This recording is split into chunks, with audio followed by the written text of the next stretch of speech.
Olá pessoal, hoje começamos a terceira semana da disciplina Tópicos em Literatura 1, Introdução às Formas Poéticas.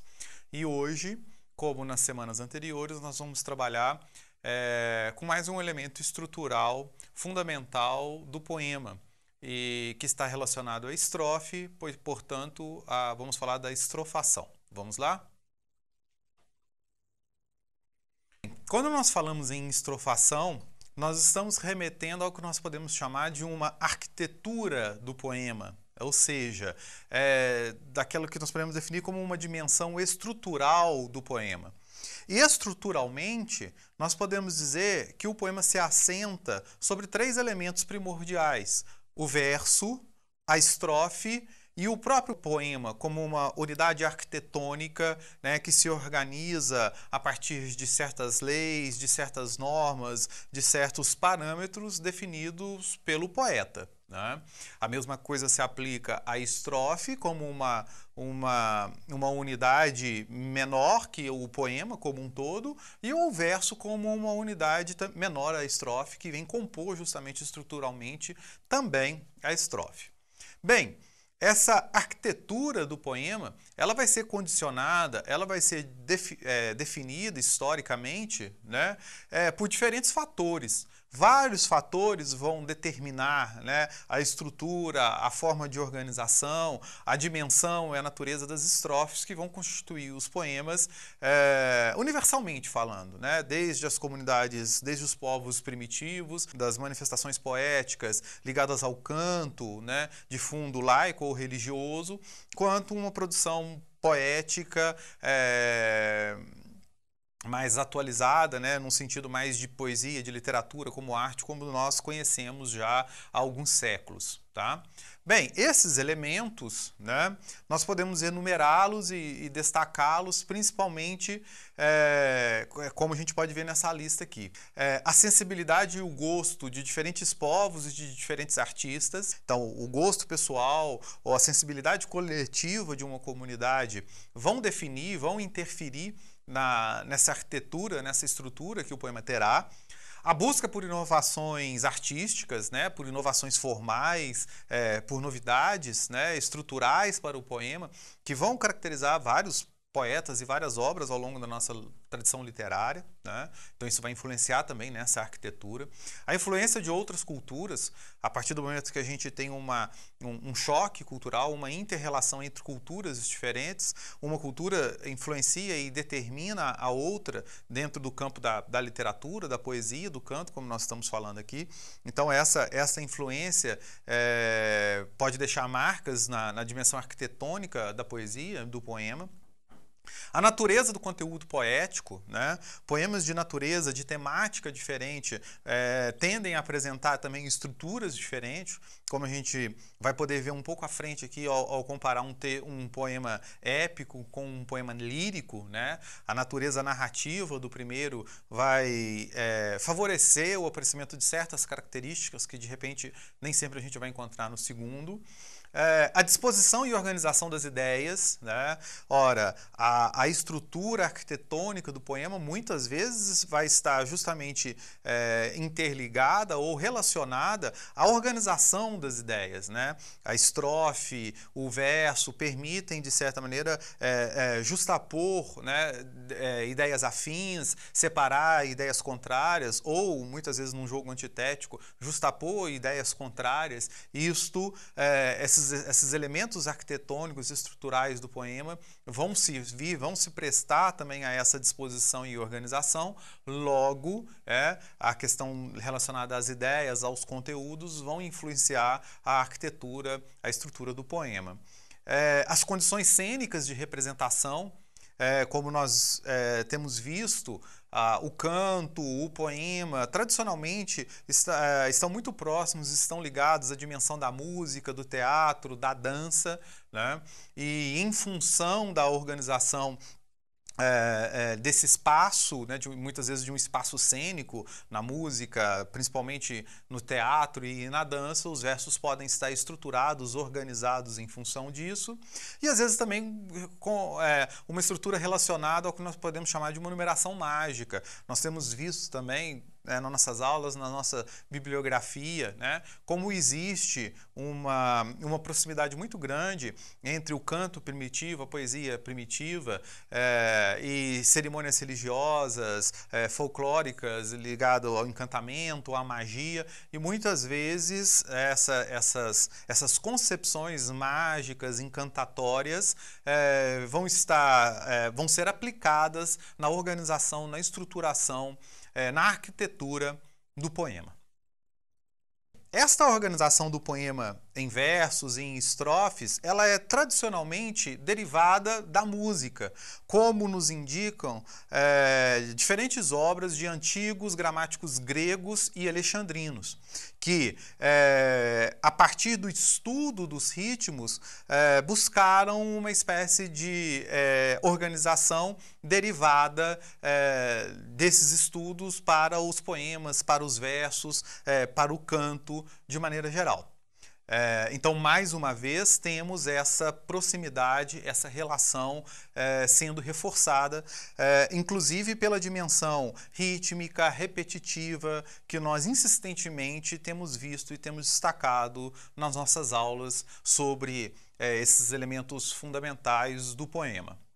Em relação aos gêneros poéticos, é possível destacar uma sensível diferença entre a estrutura e a arquitetura do gênero épico e a estrutura e a arquitetura do gênero lírico, por exemplo. O gênero épico, de maneira geral, ele não possui uma estrutura definida. E ele nem sempre, os poemas épicos nem sempre vão estar organizados em estrofes. Se nós pegarmos, por exemplo, a Ilíada e a Odisseia, que constituem epopeias, poemas épicos, esses poemas não se organizam da forma como a tradição convencionou, legá-los para nós. Eles não se organizam em estrofes, mas eles se dividem em grandes cantos, onde nós temos os versos justapostos uns aos outros seguidamente, sem a interrupção, sem o agrupamento em unidades menores, em grupos menores de versos, como a gente costuma ver em outros poemas. Bem, reparem que eu estou dizendo que muitas vezes nem sempre é assim. Eu vou até mostrar para vocês exemplos das duas formas, tá? Mas, de maneira geral, podemos dizer que o poema épico não apresenta uma estrutura rigidamente definida. Se trata de um poema de caráter narrativo, de gênero narrativo. Então, talvez até a própria dinâmica da narrativa, de certa maneira, tenha participação nessa, vamos dizer assim, nessa estrutura menos definida, que muitas vezes abre mão da organização por estrofes. Bem, por constituir um gênero narrativo, podemos dizer também que ele tem uma relação menos estreita com a música e com a dança. Podemos pensar que o gênero épico trata-se de uma poesia que tem uma outra origem, que tem uma outra função original, podemos dizer assim.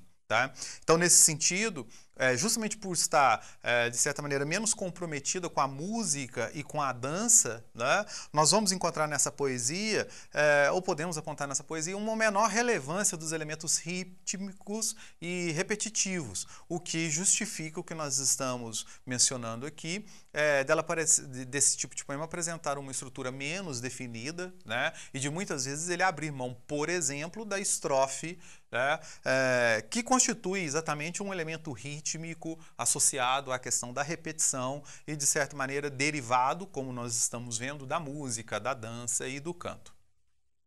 Bom, para ilustrar isso para vocês, eu trouxe aqui alguns versos da Eneida do Virgílio, que constitui exatamente um poema épico, um poema do gênero épico, narrativo, e que, como nós podemos ver, esse é um pequeno trecho que eu destaquei e que eu colei, não se organiza exatamente em estrofes. Vou ler o trecho para vocês, para a gente reconhecer a natureza do poema, e onde a gente vai poder observar essa característica estrutural que eu tenho destacado. Enquanto o turno vacila indeciso, o troiano sua lança, com pontaria certeira e vigor lhe desfere de longe. No momentinho preciso, muralha nenhuma tão duro, baque sofreu com projétil jogado por forte carneiro. Nem raio ou riço no algum estalou com tamanho estampido. Qual turbilhão borrascoso a mortífera lança avançava. Corta o septêmplice forro do escudo, a loriga transpassa, indo encravar-se na carne da coxa de Turno extremado. Dobram-lhe os joelhos, no solo se estende o gigante ferido. Soam de todos os lados gemidos dos rútulos fortes.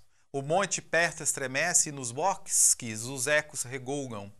Súplice, então, e humilhado, faze como entenderes, venceste. Mas se te move o respeito às desgraças de um pai sem ventura, como também foi Anquises há muito, de Dauno te apiades, da tua triste velhice, sem outro consolo na vida. Aos meus devolve-me agora, o cadáver ao menos, mais nada. Venceste, sim, e os ausônios me viram as mãos estender-te, súplice humilde.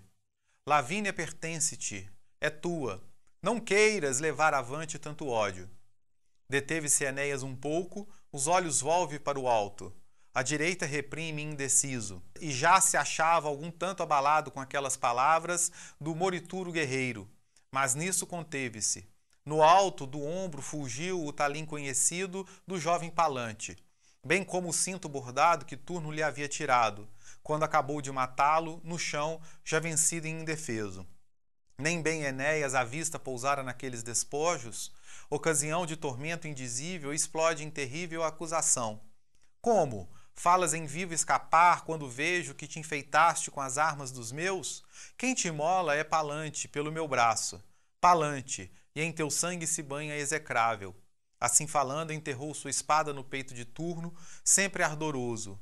Desata-lhe os membros o frio da morte. A alma indignada a gemer, fundamente fugiu para as sombras. Então, aqui um trecho da Eneida, do Virgílio, com a tradução do Carlos Alberto Nunes. Temos aqui, então, um exemplo do que eu disse para vocês, de um poema épico, de um poema de gênero épico, narrativo, né? E que, portanto, se organiza, se estrutura assim em versos, mas não apresenta a organização, a estrutura em estrofes, por exemplo. Né? E sim com uma narrativa sequencial, direta. Como eu disse, nem todos os poemas épicos são assim. E só para destacar, ilustrar, né, com uma exceção, eu trouxe um trecho aqui dos Lusíadas, de Camões, que, diferentemente da Eneida, de Virgílio, se organiza assim em estrofes. Também se trata de um poema de gênero épico, de característica narrativa, mas que, no caso, se organiza em estrofes. Tá? Destacando aquilo que eu chamei a atenção de vocês, que há uma prevalência, né, de maneira geral, daquelas características, e não que todos os poemas épicos apresentam aquela mesma natureza, aquela mesma característica. Bem, aqui um trecho retirado dos Lusíadas dos Camões, que nós podemos ver a mesma característica narrativa, mas a arquitetura em estrofes. Vamos lá? Porém, já 5 sóis eram passados, que dali nos partíramos cortando, os mares nunca de outrem navegados, prosperamente os ventos assoprando, quando uma noite, estando descuidados, na cortadora proa vigiando, uma nuvem que os ares escurece, sobre nossas cabeças aparece. Tão temerosa vinha e carregada, que pôs nos corações um grande medo, bramindo o negro mar de longe brada, como se desse em vão nalgum rochedo. Ó potestade, disse, sublimada, que ameaço divino ou que segredo, este clima e este mar nos apresenta, que mor cousa parece que tormenta. Não acabava quando uma figura se nos mostra no ar robusta e válida, de disforme e grandíssima estatura, o rosto carregado, a barba esquálida, os olhos encovados e a postura, medonha e má e a cor terrena e pálida, cheios de terra e crespos os cabelos, a boca negra, os dentes amarelos. Bem, esse é o trecho que vai apresentar o gigante Adamastor, né? Um trecho muito conhecido do poema, que vem, então, ilustrar aquele caso de exceção, né? Talvez de uma perspectiva mais moderna, né? de poema épico, que se organiza, sim, em estrofes. Por outro lado, o gênero lírico, né, a poesia lírica, vai apresentar uma grande variedade estrutural, ou seja, diferentes formas de organização estrutural, tanto a partir de diferentes formas de estrofes e de versos. Essa variedade vai estar, de certa maneira, ligada às condições emotivas, tanto da coletividade quanto do sujeito. Então, podemos, né, chamar a atenção para como que as condições emotivas do poema, seja da produção coletiva, da produção individual, interferem, determinam a arquitetura, a estrutura, a organização do poema. E isso, de certa maneira, também se justifica e se explica pelo fato de o gênero lírico estar intimamente associado à música e à coreografia. Basta nós pensarmos que a palavra lírico vem da palavra lira, que é aquele tradicional instrumento de corda que acompanhava, né, o poeta, o cantor, desde a Grécia Antiga. Né, um instrumento que muitas vezes simboliza a própria poesia. É justamente essa associação, né, essa derivação dessa poesia lírica do universo da música, do universo da coreografia, que vai reforçar nela a presença, a importância, a centralidade, podemos dizer assim, desses elementos estruturais como a estrofe e o verso, que estão justamente intimamente ligados à dimensão da repetição, logo a dimensão do ritmo. Bom, para comprovar isso, basta nós observarmos a natureza da própria palavra, do próprio nome estrofe, que deriva do grego estrofê, e que quer dizer exatamente ação de voltar, ou seja, repetição. E aquela repetição que se dá continuamente marca justamente o ritmo. Daí nós podemos, então, reconhecer esse traço que vai ligar o gênero lírico, a música e a coreografia, como nós temos visto já também em outras aulas, ok? Bem, para ilustrar isso, trago aqui um poema lírico para vocês, um soneto do Luiz Guimarães, Visita à Casa Paterna, né? E que vai trazer exatamente essa organização em estrofes, né? No caso, a organização tradicional do soneto, né, também está relacionada com o desenvolvimento do conteúdo, né? Uma parte nas duas primeiras estrofes de 4 versos, outra parte nas duas últimas estrofes de 3 versos, né? Então, temos aqui esse exemplo, vamos lê-lo como uma ilustração da questão que está sendo mencionada. Como a ave que volta ao ninho antigo, depois de um longo e tenebroso inverno, eu quis também rever o lar paterno, o meu primeiro e virginal abrigo. Entrei, um gênio carinhoso e amigo, o fantasma talvez do amor materno, tomou-me as mãos, olhou-me grave e terno, e passo a passo caminhou comigo. Era esta sala, ó se me lembro e quanto, em que da luz noturna a claridade, minhas irmãs e minha mãe, o pranto. Jorrou-me em ondas, resistir quem há de? Uma ilusão gemia em cada canto, chorava em cada canto uma saudade. Bem, um outro exemplo podemos encontrar nesse trecho extraído de um poema do Augusto dos Anjos, Monólogo de uma Sombra, em que se trata também de um poema lírico, organizado, estruturado, arquitetado a partir da unidade estrófica, né, a partir da estrofe, como esse elemento de organização do poema. Vamos ver esse trecho. Sou uma sombra, venho de outras eras, do cosmopolitismo das moneras. Pólipo de recônditas reentrâncias, larva de caos telúrico procedo, da escuridão do cósmico segredo, da substância de todas as substâncias. A simbiose das coisas me equilibra, em mim a ignota mônada ampla vibra a alma dos movimentos rotatórios. E é de mim que decorrem simultâneas a saúde das forças subterrâneas e a morbidez dos seres ilusórios.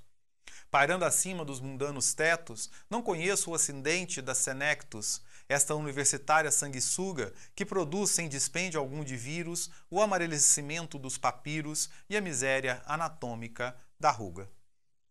Então temos aqui mais um exemplo de um poema lírico, estruturado, organizado, arquitetado, tanto na dimensão do verso, como na dimensão da estrofe. Aqui nós não temos o poema todo, nós temos só um trecho. O poema anterior, sim, o soneto do Luiz Guimarães.